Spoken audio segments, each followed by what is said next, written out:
बाटे का अंमृत छकण के टाइम ते गुरु नूं पढ़न देने आ भी साडा सीस हाजिर है। वो सीस ही लेखे ला देना, अपना आप कुर्बान कर देना, तो वह गुरु नूं प्यारा लगदा, गुरु की गोद में जांदा। तो गुरु की संगत महाराज ने बचन किया, जब लग रहे खालसा न्यारा, तब लग तेज देहूं मैं सारा, जाबे गए बेपरन की रीत, मैं ना करूं इनकी प्रतीत। कलगीधर पातशाह ने कहा, सन रहत प्यारी आ, सिख नहीं प्यारा। छोटी जी उदाहरण, गुरु की संगत जिवें अनघड़त लोहा हुंदा, इधर उन्होंने स्क्रैप कह देंगे आ, मारठ च भंगार कह देंगे आ। उस स्क्रैप दे विचों अनघड़त लोहा जिहड़ा वा वो कढ़ के जे वेचना होवे ते वध तो वध कितनी कीमत होवेगी उहदी? 10-20 रुपये, 25 रुपये, 30 रुपये पै जाएगी, इस तो वध नहीं। ते गुरु की संगत जे ओह लोहा किसी चंगे कारीगर दे हथ आ जावे, स्क्रैप दे विचों लोहा कढ़िया किसी कारीगर दे हथ विच आ जावे, 1 किलो वचन होवे ओहदा, ते गुरु की संगत वो कारीगर चंगा कुट के ना ता दे के उन्होंने ओहदा चंगा हथियार बना दिंदा, रिवाल्वर बन जाता। किथे 1 लोहे की किलो कीमत 25-30 रुपये सी, ते कारीगर दे हथ विचों लोहा आ गया, स्क्रैप चों कढ़िया होया, उन्हें कुट के उहदा हथियार बना दिता, ते गुरु की संगत उस ही रिवाल्वर का 10-10 लाख रुपया मुल पै जांदा। इसे तरह ही इंसान की जिंदगी है, इंसान का जीवन है, बहुत तादाद दे विच स्क्रैप की तरह दुनिया, स्क्रैप की तरह जीव,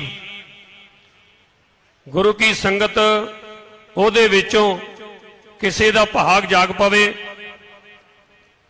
गुरु रूपी कारीगर दे हथ आ जावे, ते गुरु की संगत खंडे बाटे का अमृत छका के उस गुरसिख नूं गुरु महान बना दिंदा, ते गुरु की संगत लखां ही रुपया उहदे सीस दा मुल पै जांदा। गुरु रूपी कारीगर दे हथ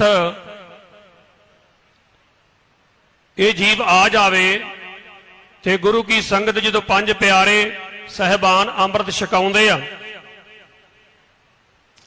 समझो नाल दी नाल उहदा लाइसेंस भी बन गया, जिवें तुसीं गन दी लाइसेंस बनाउंदे जे। जदों खंडे बाटे दा अमृत छक लिया, ये जीव रूपी गन दा लाइसेंस बन गया। ते गुरु की संगत फिर जदों दुकान ते जांदे ते वो रिवाल्वर विखा के, लाइसेंस विखा के ते फिर रौंद भी लै लैंदे तुसीं। इसे तरह ही 5 प्यारे फिर रौंद भी दिंदे आ। वाहिगुरू शब्द रूपी जड़ियां गोलियां भी देंदे आ, ते मूल मंत्र रूपी हैंड ग्रेनेड भी दे देंदे आ। ते गुरु की संगत कई बार इदां हुंदा वा कि जीव गन दा लाइसेंस बना के रौंद भी ले आउंदे, ते चाई चाई आपदे घर लिआन के 2-4 दिन उहनूं चलाउंदा वा, चैक करदा वा, ते बाद दे विच ओह गोलियां जिहड़ियां लिआंदियां हुंदियां ने गुरु की संगत तो खत्म हो जांदियां। जदों खत्म हो जांदियां ते कल्ली गन रह जांदी है, कल्ली गन रह जांदी आ, मनुष्य विच हुंदा नहीं। ते गुरु की संगत कल्ली गन जिहड़ी आ किसी कीमत जोगी नहीं, रौंद कोल नहीं, दुश्मन हमला करदे कल्ली गन जिहड़ी आ खो के लै जांदे। इसे तरह ही गुरु का सिख खंडे बाटे का अमृत छक लैंदा वा। 5 प्यारे साहिबान, 5 बाणियां बख्शिश करते आ। वाहिगुरु शब्द रूपी मनिशन दिंदे आ, मूल मंत्र रूपी मनिशन दिंदे आ भी सिखा तू ये पंजां बाणियां दा पाठ करना, यह गुरमंत्र का जाप करना, मूल मंत्र का अभ्यास करना। तां गुरु की संगत तो सिख चारक दा दिन खंडे बाटे का अमृत छक के चाई चाई आपदे घर आण के नितनेम करदा ते मुड़ के नितनेम विसर जांदा ते गुरु की संगत तो जीव रूपी कली खाली गन रह जाती आ ते खाली गन दे नाल दुश्मन दा मुकाबला नहीं हुंदा। खाली गन दे नाल दुश्मन का मुकाबला नहीं हुंदा। इसे तरह ही जदों सिख दे अंदर वाहिगुरु शब्द जिहड़ा वसिया नहीं, मूल मंत्र का अभ्यास नहीं किया, पंजां बाणियां दा पाठ नहीं किया, सहज पाठ नहीं किया, ते गुरसिखो ये समझ लो भी सिखी रूपी गन जिहड़ी ओह खाली आ, विच मनिशन है नहीं। सिखी रूपी गन वो खाली आ, मनिशन है नहीं, विच असला है नहीं। ते गुरु की संगत दुश्मन वार करदा, ये सिखी रूपी गन जिहड़ी मुकाबला नहीं कर सकती। ते जिन्हां दे विच गुरु की संगत मनिशन फुल सी, जिन्हां ने गुरमंत्र का जाप किया, मूल मंत्र का अभ्यास किया, पंजां बाणियां का पाठ किया, उन्होंने आपा वारिया, उन्होंने शहादत प्राप्त की। तां महाराज ने कहा रहत प्यारी मुझको सिख प्यारा ना है। गुरु का सिख कलगीधर पातशाह कहते मैनू प्यारा लगता, ये खाली गन्ना नहीं प्यारियां लगदियां। सत श्री अकाल। ते कईयां ने तो बाटी तोड़ लिया। गुरसिखो इधर ध्यान दिओ, जिन्हां दाड़ियां कटाइयां कईयां ने तो बाटी तोड़ लिया। ये मुख रूपी बाटिया जीव रूपी गन दे, ते कईयां ने टाइगर ही तोड़ लिया। रसना दे विच पता ही नहीं किन्ने किन्ने नशे वाड़ के रखे आ। बहुत ही विस्तार विच नहीं जाना, कहन तो भाव कि उन्हें रसना ही खराब कर ली। कहन तो भाव कि यह जीव रूपी सिखी रूपी खाली गन जिहड़ी आ मुकाबला नहीं कर सकती। इहदे विच तुसीं अज तक देखिया किसे दारू पीण वाले ने शहीदी पाई होवे कि तंबाकू बीड़ी खाण वाले ने शहीदी पाई होवे? नहीं गुरसिखो, जे शहादत दिती आ ते बंदगी वाले ने दिती आ। जिड्डी वड्डी किसे गुरसिख दी बंदगी होवेगी ओडी वड्डी ओदी शहादत होवेगी। ते गुरसिखो जे एक कलगीधर पातशाह ने सिखी रूपी गन्ना आनंदपुर साहब की पहाड़ी ते तैयार कीतियां सी, जदों खंडे बाटे का अमृत छकाया सी, उन्होंने ये मनिशन दिता सी, तां गुरु की संगत उन्हां गुरसिखां ने अभ्यास किया।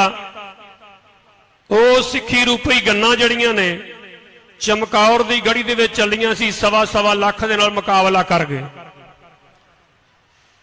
महाराज ने कहा जब लग रहे खालसा न्यारा, तब लग तेज देहूं मैं सारा। देखो किड्डा वड्डा वचन कलगीधर पातशाह ने किया आपदे सिख दे नाल कि सिखा विच एक शर्त रख दी, जब लग रहे खालसा न्यारा। जे सिख मेरा न्यारा रहेगा, जे रहत मर्यादा रखेगा तो सारी दुनिया नूं उहदे च गुण वखरे होणगे।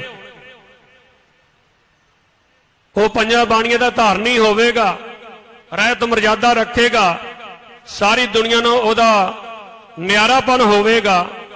जे वो अपने आप नूं न्यारा कर लवेगा ते कलगीधर पातशाह कहंदे मैनूं अपने सारे दा सारा तेज दे देवांगा। सत श्री अकाल। ते गुरसिखो सारे दा सारा तेज कलगियां वाले दे तेज दा कोई वर्णन कर सकदा? चाहे वो चाहुंदे ते अख दे फरकण तो पहला आकाश नूं धरती ते गिरा दिंदे, जां अख दे फरकण तो पहला धरती नूं आकाश ते चढ़ा दिंदे। चाहे वो जंगां दी लोड़ भी नहीं सी, चाहे कलगीधर पातशाह एक वचन ही करदे ते सारे दुश्मनों का नाश कर देंदे।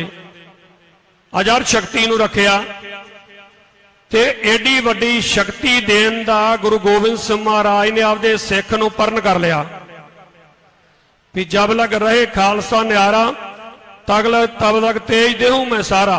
मैं सारे का सारा तेज दे देवांगा आपदे सिख नूं जिहड़ा न्यारा होवेगा, जिहड़ा रहत मर्यादा रखेगा।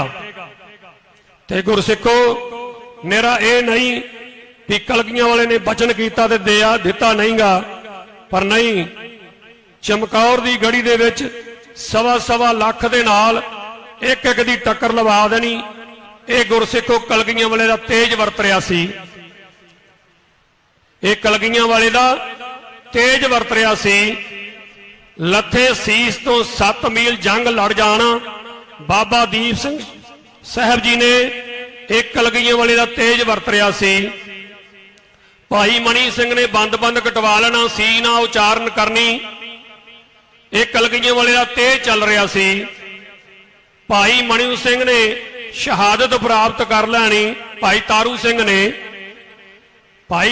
सिंह ने खोपर लवा लेना, केस ना कतल होण देने, शहादत प्राप्त करनी। जकरिया खान नूं जुत्ती अगे ला के लैके जाना। एक कलगियां वालियां दा तेज चल रहा सी। ते गुरसिखो जिन्हां ने रहत मर्यादा रखी आ उन्हां दे उत्ते कलगियां वाले खुश हुंदे ते उन्हां नूं तेज दे दिंदे आ।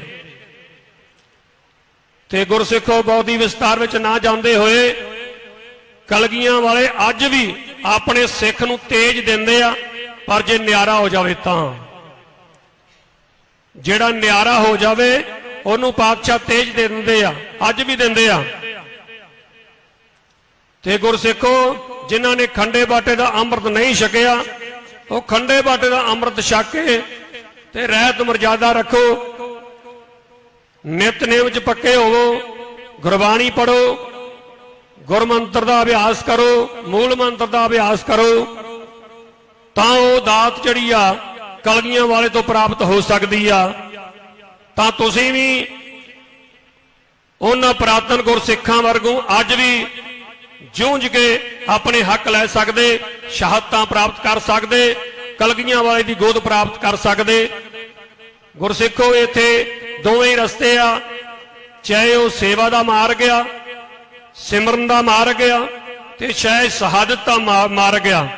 दोवां दे विच आपा वारना पैंदा, आपा भाव खत्म करना पैंदा। गुरु की संगत तां ये दोवें रुतबे प्राप्त हुंदे आ।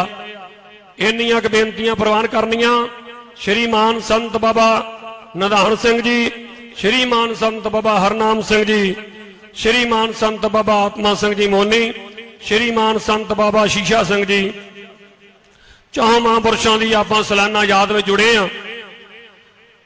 उस संबंध दे विच परसों रोज तो श्री अखंड पाठ साहिब के प्रवाह चल रहे सन, अज भोग पए, समागम चल रहे, समागम ते सारे पहुंचे हो। जिथे सारियां समुचियां संगतां पहुंचियां उथे श्रीमान संत बाबा गुरदेव सिंह जी शहीदी बाग आनंदपुर साहब तो तरना दल वो पहुंचे आ। सिंह साहब भाई अमरीक सिंह जी अंजनाले तो वो भी चेचे तौर पर स्टेज के उत्ते सुशोभित हाजरियां लवा रहे आ। संत बाबा अजीत सिंह जी जौहला वाले वो भी अपन हाजरियां लवा रहे आ।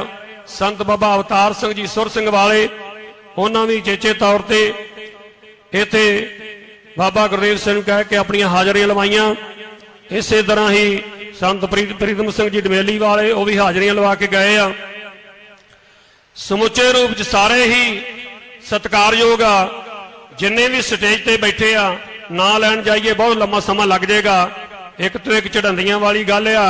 सारी संगत सारे ही पतवंते सज्जन सारे ही सत्कारयोग आ। दास वालों बाबा बलविंदर सिंह जी वालों गुरुद्वारा लंगर साहिब श्री हजूर साहब वालों इस स्थान के उत्ते गुरु की संगत बाबा गुरमीत सिंह जी ते भाई जिंदर सिंह जी वो सेवा निभा रहे आ। और वध चढ़ के इस इलाके में उन्होंने साथ दिया जे, प्यार विखायो। गुरु महाराज कृपा करन। जिस तरह बाबा गुरनाम सिंह जी को पहला साथ देंदे रहे इस तरह ही बाबा गुरमीत सिंह जी को साथ देना। ते गुरु की संगत सारी संगत का धन्नवाद। होइयां गलतियां भुलां दी माफ़ी। चुकाओ सीस गुरु ग्रंथ साहिब जी नूं। प्यार विच आओ बुलाओ फतेह। वाहिगुरू जी का खालसा वाहिगुरू जी की फतेह। सत श्री अकाल। वाहिगुरू जी का खालसा वाहिगुरू जी की फतेह। बहुत ही सत्कारयोग महापुरुष संत बाबा नरिंदर सिंह जी गुरुद्वारा लंगर साहब हजूर साहब, जिन्हों ने आप जी नूं बड़े ही सुचੱਜੇ ढंग दे नाल सतगुरु गुरु ग्रंथ साहब सच्चे पातशाह जी की अमृत बाणी और गुरु गोबिंद सिंह महाराज जी वालों बख्शी हुई जो रहत मर्यादा है, वो सतगुरु जी के बचन आप जी नूं सरवण कराए ने। क्योंकि संगत जी, इबादत तो बिना शहादत नहीं हुंदी। इबादत होवे तां शहादत हुंदी है। किसी अदीब ने लिखिया, वो कहंदा शहीदां दी हस्ती बनदी नहीं सस्ती, वो एवें नहीं मिलदी। ਉਹਦੇ वास्ते इबादत करनी पैंदी है, बंदगी करनी पैंदी है, तां जाके बंदा शहादत